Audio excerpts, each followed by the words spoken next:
Hi everyone, welcome to MalaysiaHousingLoan.net. We are excited doing this video for you guys.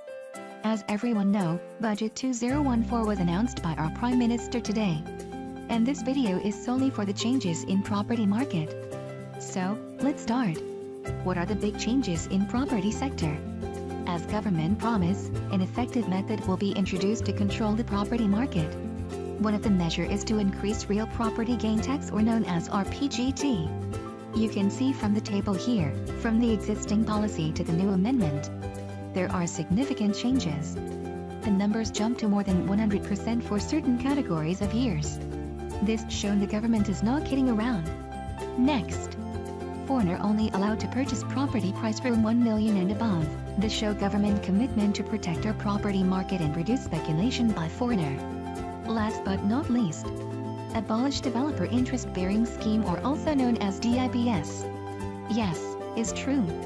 Without DIBS scheme, everyone have to service the progressive interest. No more developer paying progressive interest for you during construction period. And the banks are instructed to stop this scheme. And of course this is only for under construction property. Feel free to visit our site at MalaysiaHousingLoan.net for more Malaysia Budget 2014 information. Claim your free housing loan eligibility report now by MalaysiaHousingLoan.net. Thank you for watching.